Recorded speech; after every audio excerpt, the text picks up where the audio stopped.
We're talking Ball State. Don Shondell and Ray McCallum talking Ball State. Nate Davis and Bonzi Wells. Schumann, Bell Tower, and Worthen. Fans all over from Muncie to Berlin. Getting Concannons, Carters, and Greeks. All right, everyone, welcome to another live edition of Ball State of the Union, your number one Ball State football podcast. By the fans, Collin and I, for the fans, all of you, the loyal Ball State of the Union listeners. We're talking current headlines, exclusive interviews with Cardinal athletes and coaches, and fun off-the-wall debates you won't hear anywhere else. Don't forget to like, subscribe, and follow us on all of your favorite social media platforms. And as always, remember, when you hear that song, only one thing can be happening. We're about to be talking Ball State. Hey, again, we are live just like we were on Wednesday, but this time there's no pre-recorded segments. We're live the entire time. So you got Collin and I for the duration of this conversation where we're going to be talking about the Purdue game from yesterday. So we are live on X. We are live on YouTube. And I believe we are live on Instagram as well today. So for whatever reason, you're not following us on any of those platforms or you prefer to watch us on a different platform, be sure to check us out there. We're on all of them. So, Collin, before we get into Purdue game, because I know we got lots of thoughts. We got good thoughts. We got bad thoughts. We got ugly thoughts. But before we get into that, I wanted to remind all the people out there, if you need some Ball State merchandise, right now is the perfect time to get it. We're partnering with the Shop Indy, the t-shirt shop based out of Indianapolis. They have a handful of locations there. If you use the code BSUnion, that's BS Union right there on the screen. When you check out, you'll get free shipping on Collin and I. So that's from Collin and I to you, free shipping. And right now they're actually having a 25% off sale for Labor Day. So you get 25% off and you get free shipping on top of that. That's code BS Union.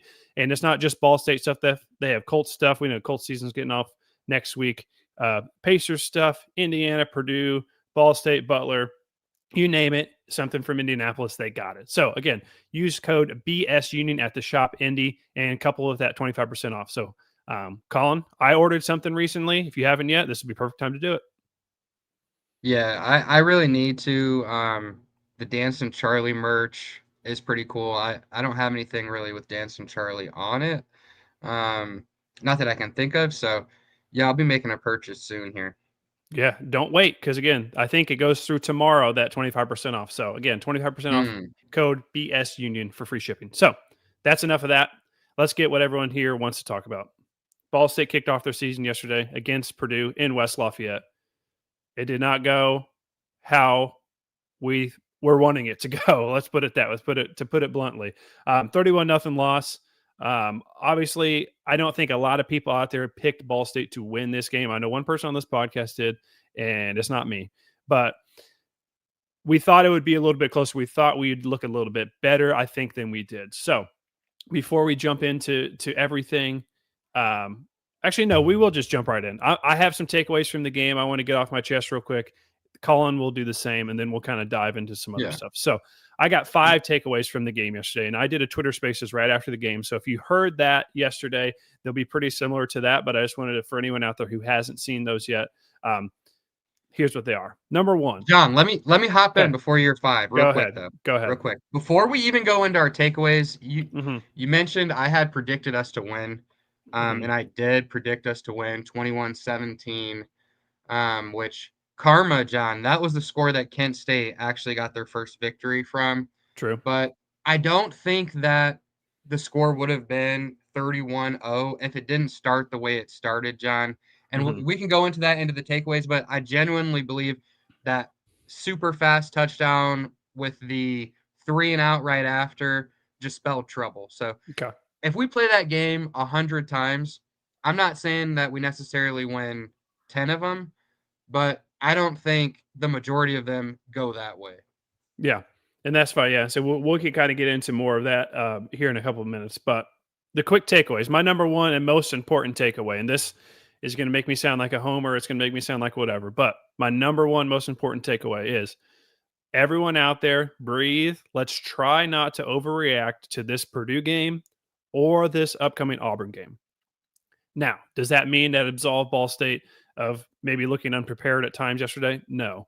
What I'm saying is there is obviously a talent gap between Big Ten and SEC teams. That's not news to anybody. And while Purdue was 1-11 last year, and that's what we remember them as, we don't really still know what Purdue is. We don't know how good Purdue actually is or how bad Ball State is, for instance. So if you look at Indiana last year, if you would have come into the season against Indiana last year and they beat your doors off in week 1, you would have been like, whoa, whoa, whoa, what is going on here? Well, look how that season ended up for them. They ended up being a pretty good team. So could Purdue be a pretty good team? We don't know. We'll still find out. So I would say don't overreact too much to this week or the Auburn game next week. That's my number one takeaway. Number 2, there was a very noticeable lack of a passing game yesterday. I think anyone watching this could tell. I thought we were able to move the ball well at times running the ball.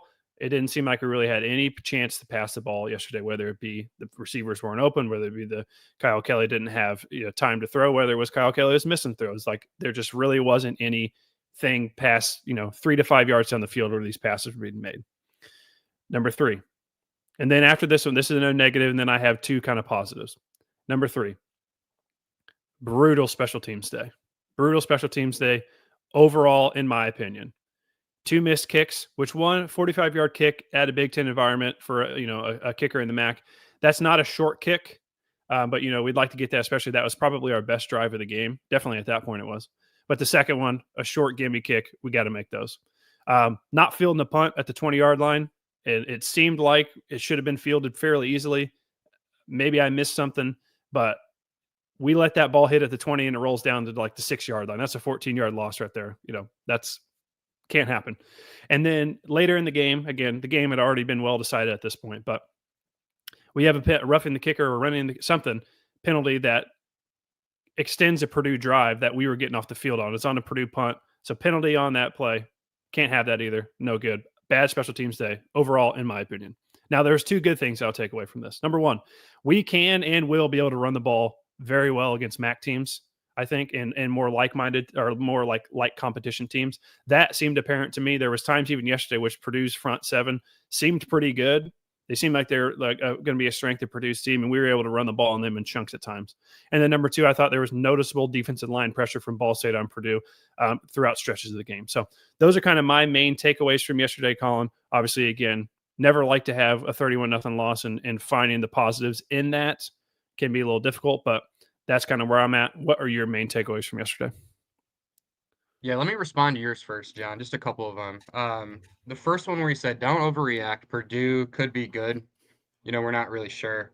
On that, John, I'll buy in a little bit, but I'm hesitant to full-throated support that just because Purdue, if you told me Purdue was going to have a good season, I'd tell you like 5 wins, 4 Mm-hmm. wins, but still a 5-win, 4-win team in the Big Ten is significantly better than a middle tier to like lower middle tier MAC team. So I'm partially on board with you. Special teams, John, we're going to get into that, going to go all through it. But run D, I think you made a great point on one of the strengths from the game, definitely being run defense. Even late in the game, John, it was like, I want to say 28-0 already. And they were still passing. And some people in the crowd were like, why are they still passing? But they really couldn't get anything too significant on the ground. Of course, there were those chunk plays with Maccabee, but it wasn't like consistent enough for that to be the basis of like their offense late in the game. The run defense was at least substantially better than the pass defense, John. So I don't know that the run defense was perfect. It definitely wasn't perfect, but it is going to be a strength for us in the future. So I Mm-hmm. agree with that. On my takeaways, John, on my takeaways, they're mostly negative, but 5 negatives and 3 positives. Okay. Okay. Let's go into the negatives first. The offensive line, John, that was the first thing that we definitely need to fix. I think it's the first thing that's going to have to be worked on. The secondary, I just think we were getting gashed. That first touchdown really kind of set the tone for just the fast, explosive play. Anything they wanted in the air, John, they practically got. Um, and I think you touched on it a little bit, but the lack of passing attack. Even when Kyle Kelly had time, no one was really open. And so he'd just take off. I mean, he would snap the Mhm. ball. He's looking downfield, holding it, pressure, he's out. So we couldn't really get anything going there. And it's kind of like you know, you want them to take shots in the passing game, but if we can't block long enough for them to take the shots, then it's really just a wasted possession. And we're gonna pull up some film later on this actual episode, and we're gonna talk about that too. And that kind of wraps into the play calling. So you see Kyle Kelly's underneath all this pressure, and he can't, you know, we're not running the routes fast enough for him to be able to throw them or like get them a good ball. They're not calling like slants or hitches. I mean, maybe a little bit, but it's 10 yards down the field. And now he's holding on to and he's got pressure right in his face. So I have a couple problems with the play calling. I thought it was too conservative. Where there wasn't like a ton of deep shots, but then when they take the deep shot, we're not actually getting a release. So is the play calling too conservative, or does our quarterback not have the time to take those deep shots, John? I think that's the question. And then my final issue, and John, you can jump in if you want to. Our kicking Mhm. situation is wild, John. Um, we have a kicker kicking for us who the first kick was mostly on track, and it did doink. So I don't want to knock him too far for that. I think it was 40 something yards Yeah, like there. 45 yards. Not for a college kicker in that environment. That's not an easy kick. It's one you want to make, but it's not the easiest kick for college kickers to make. 100%, John. And like, we need to preface this conversation by saying, obviously, the loss wasn't on the kicker. He only Mhm. had two kicks. Um, but even that second kick, John, I think it was a 29-yarder. Yeah, something like We've that. got to make those. That has to Mhm. be free points. That just Mhm. has to be. And I think the kicker understands that. I think the Certainly. special teams coach obviously already understands that. Coach U understands that. But what makes it really wild is there's a kicker on the bench that is a FCS All-American. Mhm. Now, I want to be hesitant like moving forward here because kicking is one of the easiest positions to evaluate. You Correct. get They the go. two kickers Yep. out there. Yep. Yeah. They go in or they The, don't. you, exactly. So you put them at the different, here's on the hash, here's from the middle, here's on the hash, keep moving them back 5 yards, keep doing it. You'll see who's the better kicker. So I want to be hesitant when I say let's immediately switch to DC Pippin because I think we should at least give this kicker one more game. The Certainly. Auburn game, if we're being honest, John, isn't going to fall on the kicker. So I Mm-mm. think we give him one more opportunity to see, hey, we're going to get into some of these positions and we're not going to be able to finish some drives. That's just going to be the case. So we're going to test your leg, and this will test his mental fortitude too, John. Like, can you bounce back that next week? The fans were questioning it. We're going to talk about it in what I was hearing from Cardinal Nation online, but uh, yeah, I think we give him one more game, and then at that point, maybe we look at DC Pippin if Carson Homer doesn't have the game we want, but I think we give him one more game. And then if DC Pippin really isn't as good as Carson Homer, because like we said, the kicking game is one of the easiest games to evaluate. If DC Pippin isn't up to par with Carson Homer, then you hold tryouts. Honestly, John, then you hold Yeah. tryouts. I think DC Pippin should be up to par with Carson Homer because he's an FCS All American, but that makes me wonder what they're seeing in practice. So Mhm. that right now, those are my five takeaways, John. Offensive line, secondary, lack of our passing attack, conservative play calling, and the kicking situation. Okay. Yeah, all good points, I think. Anyone out there listening, if you have any thoughts or comments you want to get to, we'll read all of them at the end of the show, whatever comes in. Wherever you're watching this, whether it's on X, whether it's on YouTube, on Instagram, leave it in the chat on this stream, and then we'll see them here and we'll get to them there. So that's all your takeaways for yesterday, correct? Well, those are my negative Oh yeah, takeaways. you I had some do positive. Take have, some positive ones down.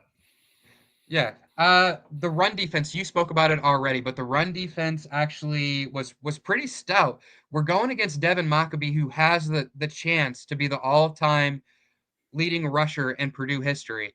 And honestly, like he was there. I was noticing him a little bit, but he wasn't tearing us up like the passing game. So I actually was pretty proud of that. I thought our front seven on the defense actually was our strong suit. If you ask me a position group on either defense or offense or special teams that looked positive, it's that front seven on the defense, which is surprising, John, because if you remember the last couple seasons, we haven't been getting a lot of QB pressures. We haven't been getting a lot of sacks. We saw Nathan Voorhees come through with a sack. There was a lot of pressure in Ryan Brown's face. Credit to Ryan Brown, because when he got the pressure, lean back, toss it, boom, touchdown Ahmad Branch, like first 40 seconds. But we were getting that pressure on Ryan Brown. He just has some legs on him. That's something we're going to run into with Auburn as well. But yeah, I thought run defense was probably maybe the strongest, if not second strongest, and what would be the strongest, John. And this sounds sarcastic. This sounds funny. This sounds like I'm making a joke, but it's not a joke. Adam Saul, our punter, is the real deal, John. The balls that he kicks, it's not just, okay, average 41 yards or something like that. He had over 200 punting yards on 5 punts. But how it spun, how it came off its foot, it has a high arc. It's spinning, like, just beautifully, like, as it goes up there. He kicks a really good ball, John. I was really impressed with Adam Saul, the punter. And then finally, we came out uninjured. Yep, We that's good. talked about it on the spaces. That's the number one thing we needed because, John, I predicted us to win, but I'm a homer, okay? I'm a homer. Sure. I'm going to say that. My voice broke, but it's true. Um, I wasn't confident we were going to win, but going down there, I expected a good game. And like I said earlier, John, I don't think this game would have been 31-0 if it didn't start how it started. You know, the 40-second touchdown, my buddy who came with me literally said to me, "Hey, we can't have a 3 and out here. We're going to be in trouble." Boom, 3 and out. Yep. They come back for a touchdown. So the game just started really weird. They got ahead of us early. And then our team kind of, like, we had our head down a little bit. The body language was just shot slightly. And that's something, we'll work on as we get more confidence. It's tough. It's the first game of the season. You're getting beaten down like that. John, they ran it down our throats. Sometimes they punched us in the face. A lot of, explosive passing plays was one of my chirps for us, was explosive plays. They had those explosive plays. Yeah, it just wasn't the game we wanted to see. But once we start building that confidence, it just stinks. It was the first game. We have nothing really to rely on. We don't have that identity yet. So they're doing all these things to us. We don't know really exactly where to turn just yet. All we could really turn to was Kyle Kelly try to make something happen on his legs or the RPO game, and John, it wasn't enough. Yeah. And you make a good point about the start of the game. It does not seem like, especially again, Purdue and Auburn, I think, are going to be outliers on the schedule for the most part. But it seems, obviously, if you want to be able to run the ball and run the ball as much as Ball State wants to do, getting down early and getting down really at all is not the scenario that you want to be in. You want to figure out a way to get stops and play with the lead pretty much, so you can kind of milk the clock. And if we're not going to be able to throw the ball as effectively as maybe some of us out there are hoping, that we can get leads instead of playing from behind. But you're talking about Kyle Kelly and making stuff out of nothing. I don't know where we would get to it in here, so I guess I'll just talk about it now since I'm thinking about it. There was one play that really stood out to me as a positive for him yesterday in the run. I don't even know, I guess, how you would classify it, but they tried to run that gadget play. They tried to run that trick play.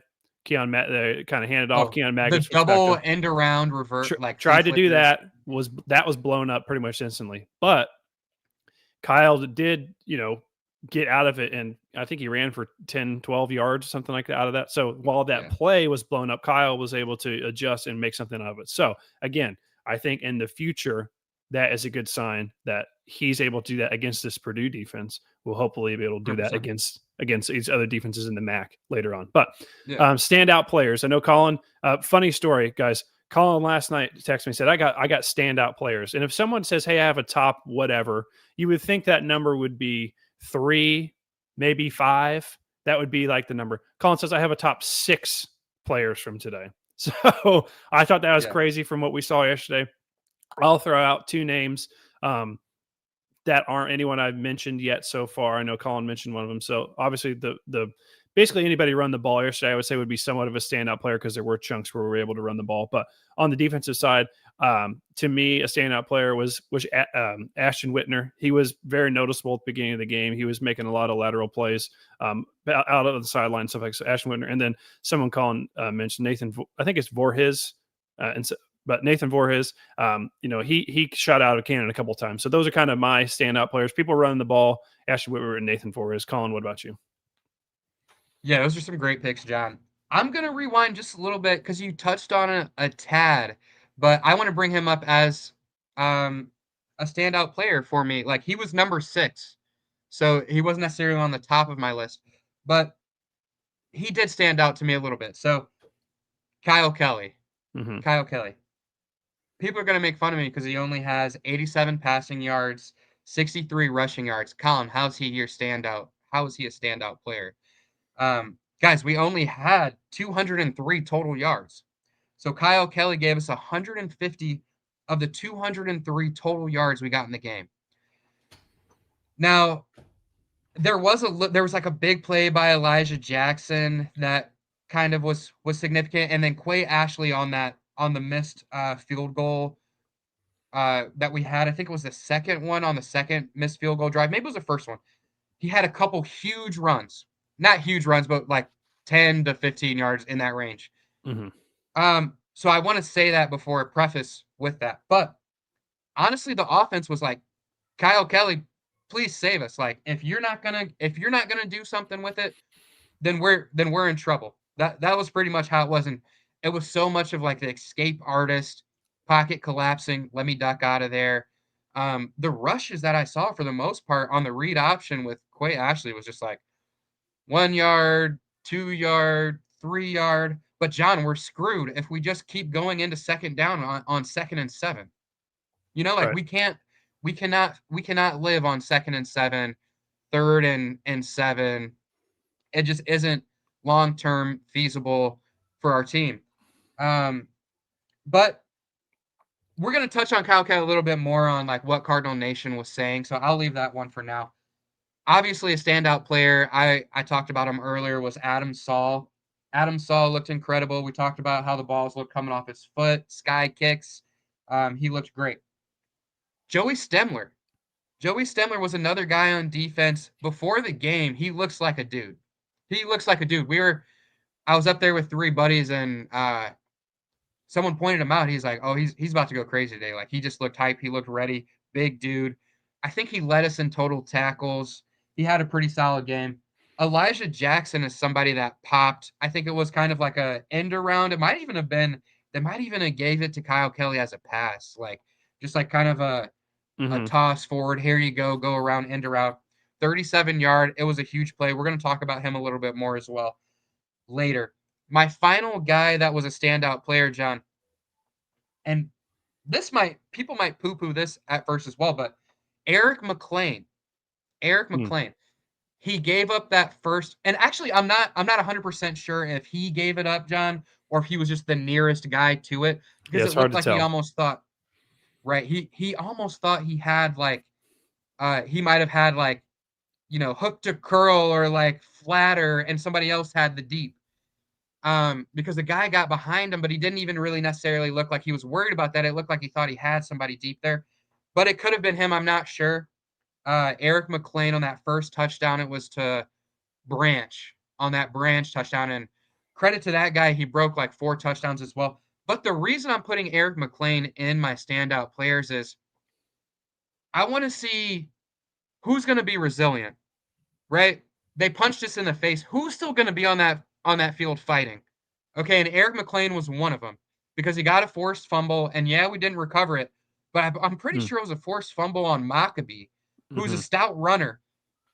This guy's coming up from the secondary to pop the running back. I like that attitude, Yep. and I want to credit the players who didn't have their head down because it wasn't everybody, and it wasn't even most people, but players that kept fighting.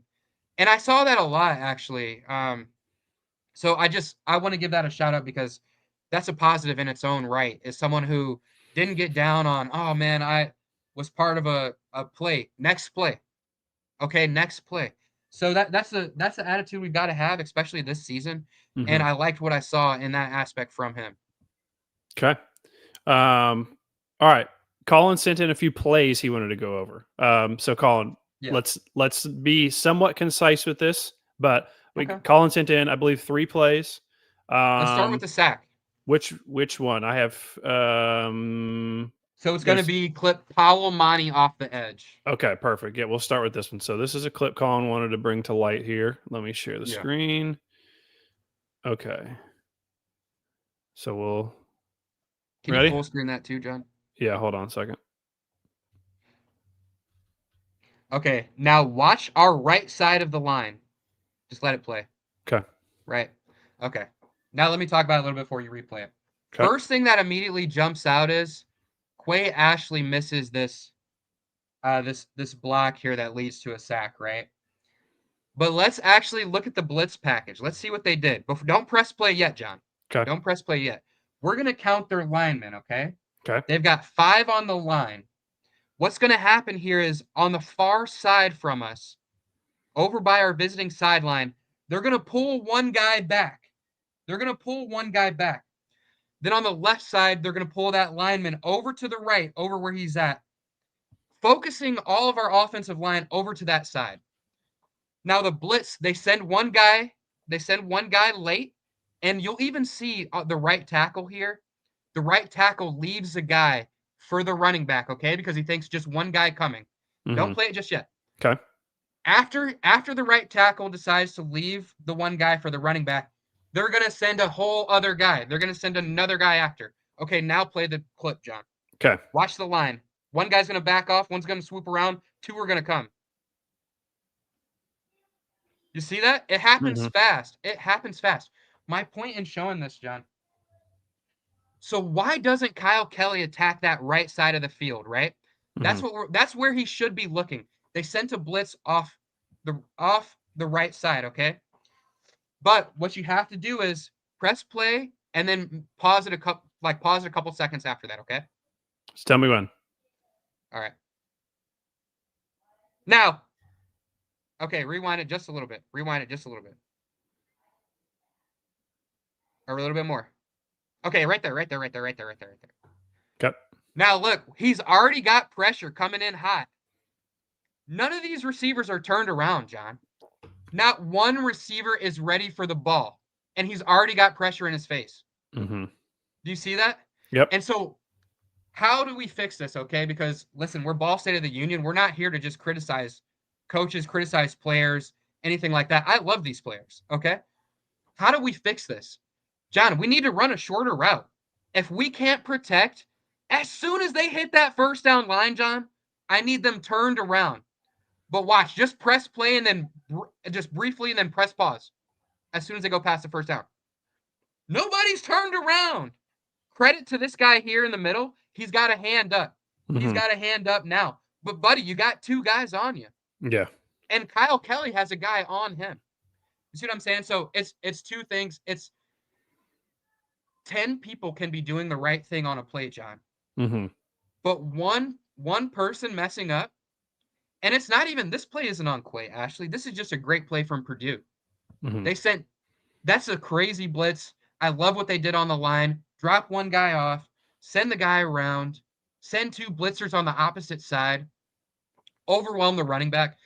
Yeah, John, this clip right here just shows to me everybody has to be working as a unit. Play calling has to understand if he doesn't have timeout, John, all we can call is an 8-yard route here. He doesn't have time for anything more than an 8-yard route. It has to be 8 yards, though, because, look, it's 3rd and 8. But we can't call like a 12-yard route if we don't have time for 12 yards. You got me? So that was the first clip. Okay.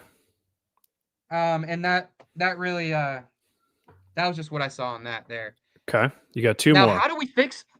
Before we even go there, John, how do we fix that? I talked a little bit on it, shorter routes,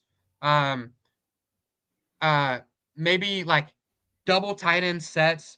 They already left a running back there. Shorter throwing plays, slants, John.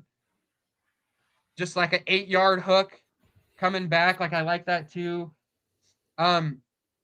Just we can't be overly conservative in the play calling as well. But that's actually the opposite of what I'm saying when I'm saying don't be overly conservative on the play call. Mm-hmm.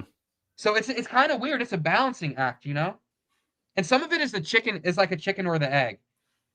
Does bad O-line play cause a lack of a passing attack, which can then cause conservative play calling? Yes, right? Mm-hmm. But can a lack of a passing attack cause bad O-line play because the defense can pin their ears back and then just wait? Yes. Mm-hmm. All right, let's get to the second clip here. Which one do you want next? Um, Looks like we let's have a just do the one on Twitter. okay. This here, yeah, this is the Eric McLean touchdown here, and I kind of spoke to it a little bit, so I'm going to be more succinct on this one. Okay. But you see him down here at the bottom, number 4. It looks like he almost thinks there's someone in the middle of the field that's going to, and then, I mean, bad tackling here, guys, but the problem is before the tackling even occurs. But just rewind it just a little bit here. I just want to show you. It almost seems like McLean defers to the middle of the field because he feels like there's someone back there. He lets them get inside, and there just wasn't somebody there. Yeah. So who knows if that's actually his fault? Yeah. But It's tough to it's like say. I said, John. 10 guys do the right thing. One guy messes up. It's a touchdown. You know, it's just how it is. It needs to be 11 doing their job. 1 of 11. Yeah, and there, like I said, it's week 1. You know, would you prefer there not to be, if this was a mistake on somebody? Again, could have just been a good play by Purdue. It could be a mental mistake on Ball State. We don't really know. We're not in those rooms. So you would hope that wouldn't happen week 1. But again, it is week 1. Hopefully they can iron this stuff out. And by the time they get, to that first game in the MAC against Ohio, these types of things aren't happening and they're more fine tuned. So, okay, we had one more clip here. Let's get that one going here. Yeah, yep. And there's a timestamp on that too. Yeah, I think I got it at the 6:35 mark. So give me 1 second. We'll pull this one up. And I'll get this full screened. All right, before we press play, John. Okay. People know if you come to Ball State of the Union, Ball State Football Talk is a huge Kyle Kelly supporter. Mm-hmm. And we're going to talk about what Cardinal Nation was saying because I was going to bat for Kyle Kelly, right? But this is an example here of some things that just, John, we just can't have happen, okay? Go ahead, press play.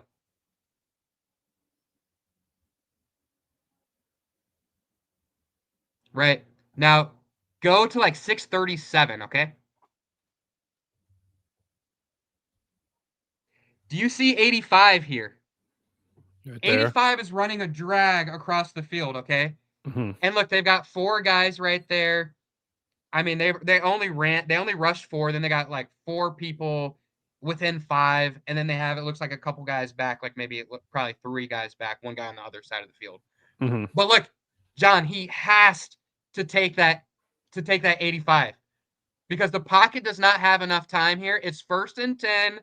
We can get points. You have to take what the defense gives you. You have to take what the defense gives you, especially if the D-line is hitting you.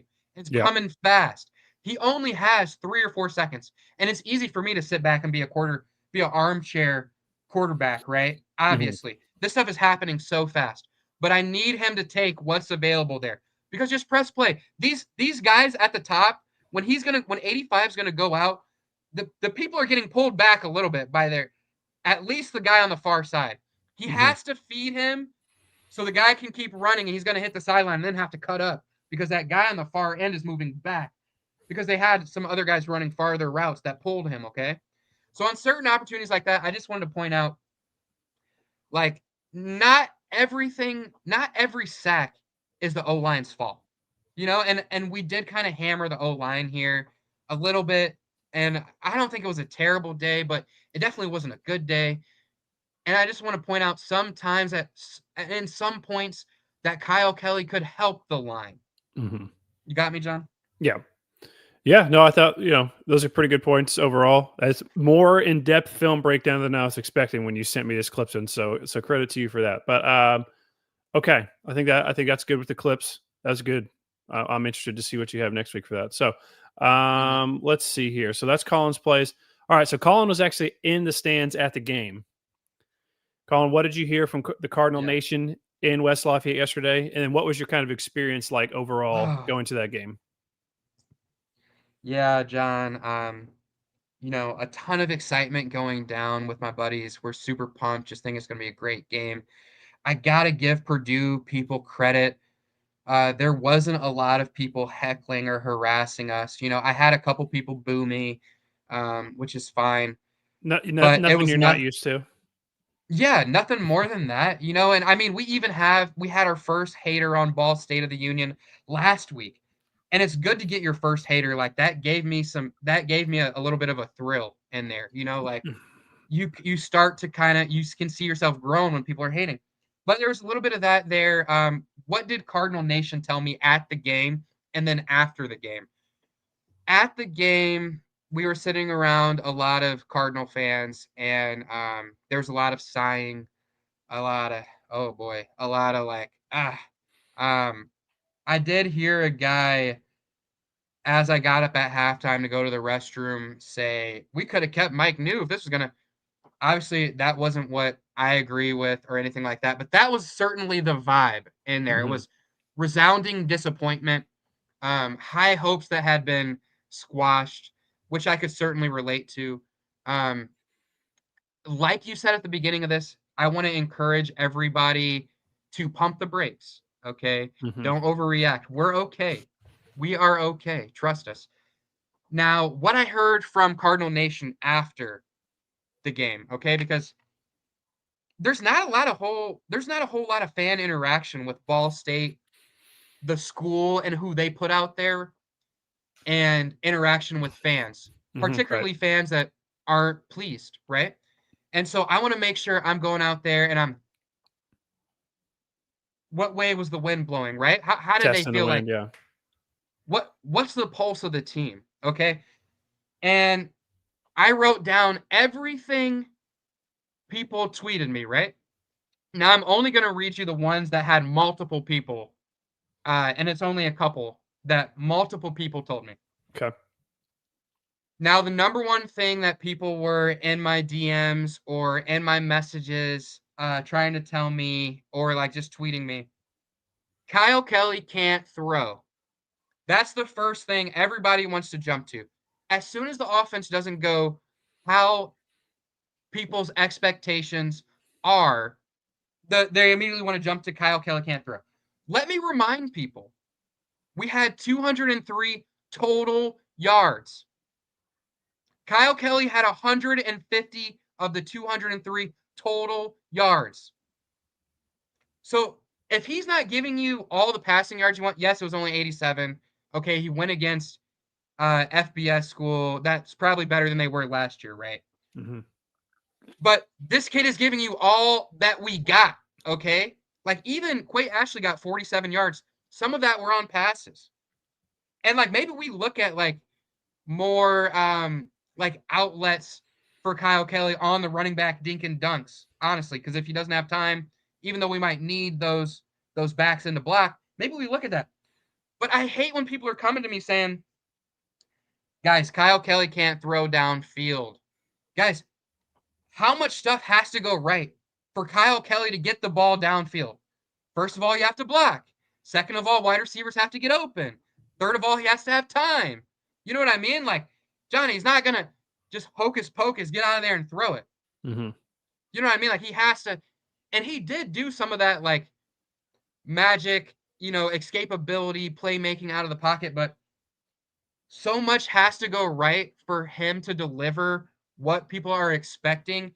How about we look at the root causes first, okay? And then another thing is, guys, this is QB1 for this year. Why are we going online thrashing QB1? Right? We should be supporting the quarterback. Okay? And I understand like if you're upset about quarterback play, you're upset about quarterback play. Doesn't matter if he's your guy or not.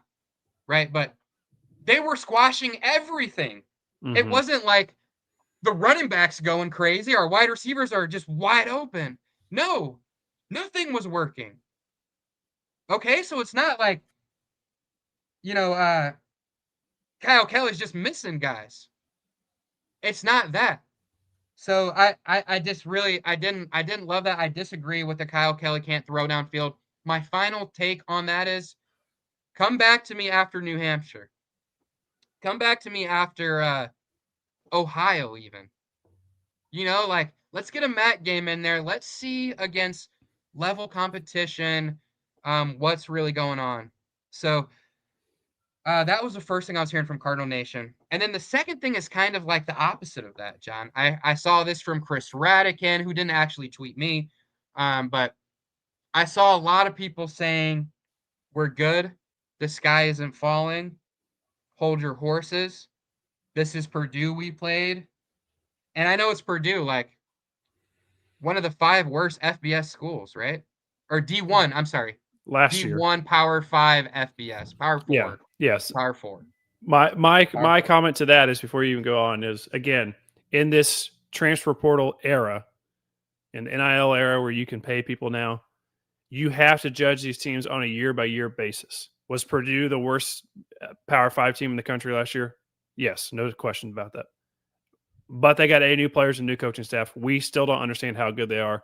Look at Indiana last year, like I said at the start of the show. But go on. Right. 100%. 100%. Great point, John. And just to like kind of add on to that, and then I'll let you continue here. But Purdue was grabbing people out of the portal from Georgia, like they were grabbing Nitro Tuggle. You know what I mean? We were grabbing people from Purdue of last year. Like that's kind of like, so let's keep our expectations reasonable. And I know I predicted us to win, so I'm not necessarily the guy who should be espouting these things, but um let's be more reasonable when it comes to discussing our quarterback, okay? Because it's not all on him. Yep. I'd say, like I said, give us some time, like Collin reiterated there, give us some time till we get to these more like-minded teams. This has been a Ball State issue for a number of years now, is we schedule these very hard non-conference games, whether to make money, basically to make money pretty much. And so, you're going into you're starting these years off all bad. It seems like, you're always having, a big time loss right out of the gate. And so it always feels like the start of the year is the sky is falling.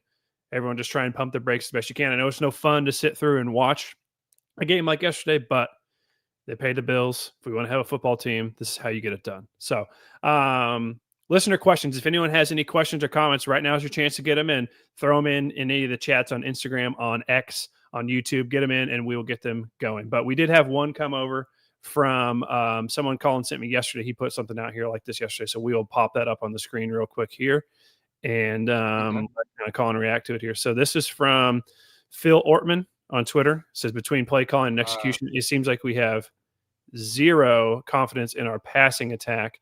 Purdue is not Ohio State. Why are we so overwhelmed with that part of the game? Again, reiterate one more time. Yes, Purdue is probably not Ohio State, but they could be a lot better than they were last year. You can't judge teams really. You have to judge them on a year-to-year basis. So, Collin, what was maybe your thoughts on why we were so overwhelmed in the passing game yesterday? Yeah, I touched on it a lot today. It's a mixture of a ton of things, John. Like what we went over, what we just saw on when we just discussed like what we saw on the clips, right? Mm-hmm. So sometimes the line isn't blocking long enough. Sometimes Kyle Kelly's not taking what's available, knowing that there's not enough time. Sometimes the wide receivers aren't getting open. Credit Purdue's corners. Credit their front 7. Mm-hmm. I mean, we were really overwhelmed in the passing game. That's going to have to be something that turns around, but sometimes it's a mixture. It's not one thing. It's a mixture of a ton of things that lead to something. And then you also have to credit the other team. They're Correct. practicing as well. Mm-hmm. So, okay. Yeah, that looks like, unless someone has a last second thing, that looks like the extent of our listener questions. So, again, in the future, if anyone has any, just throw them in whenever. We'll get to them at the end of the show. So, Collin, any final thoughts before we kind of move on from this game?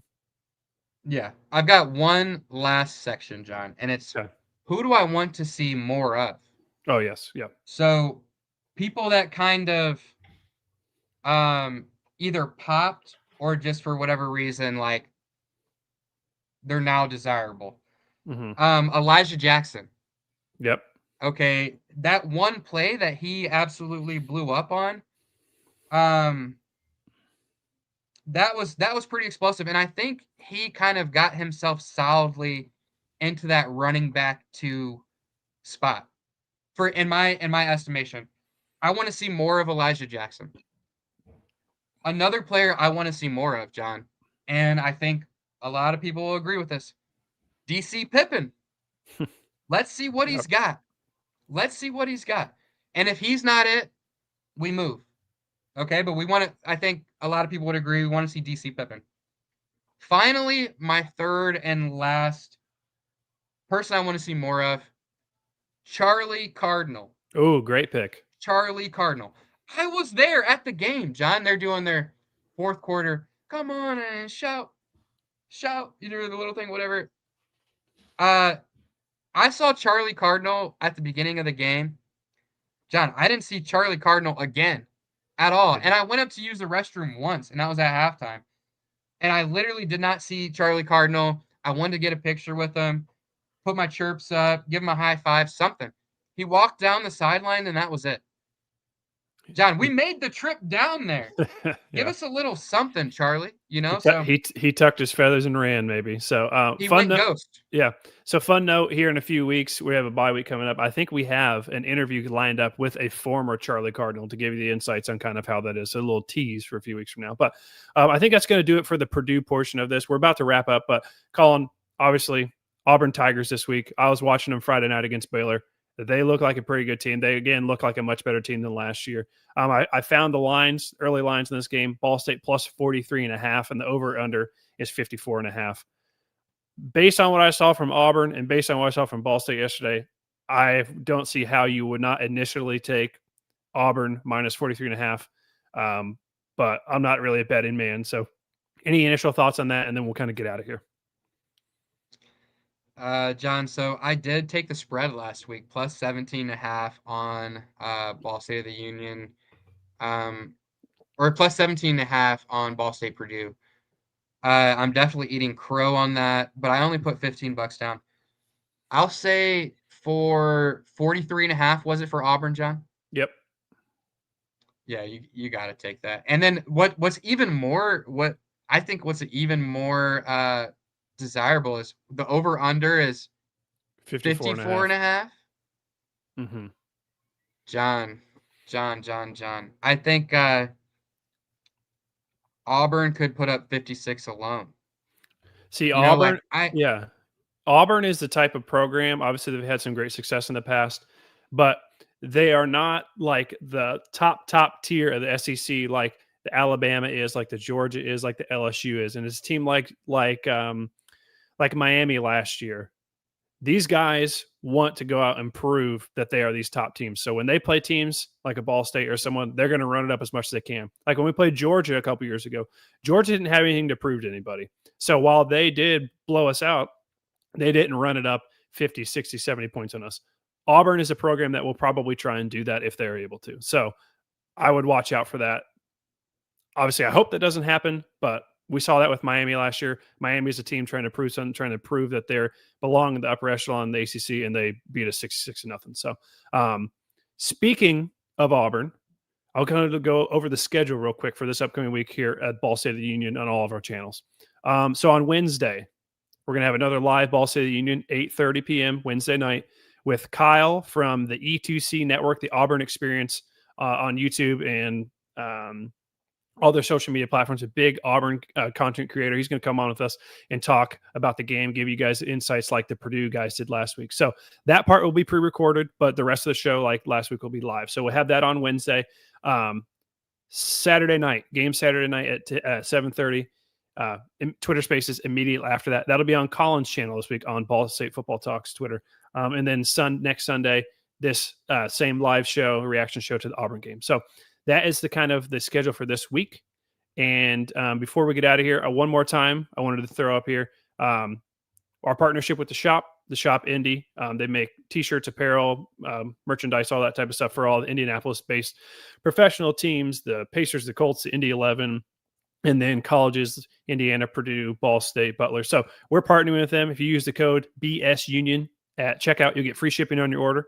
And right now, you can kind of double dip here. They're having a Labor Day sale, 25% off on everything on their site. So use that 25% off, and you can use the code BSUnion and get free shipping. So there's tons of stuff you can get out there, load up for the football season. A long, 12 sacred Saturdays, as Coach U was telling us. So we're down 1, so we got 11 left. So be sure, use code BSUnion at checkout with the shop.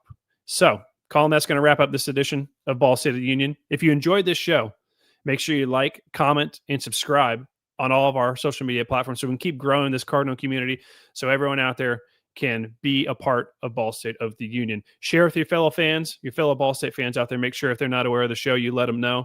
It really helps us grow the channel. So chirp, chirp. We will see you all Wednesday at 8:30 with Kyle from the EC2 Network, the Auburn Experience. He'll give you an inside look at Auburn and we'll be live on X, Twitter, X, Twitter, both of them, and YouTube and Instagram. So until then, chirp, chirp, and we'll see you guys on Wednesday.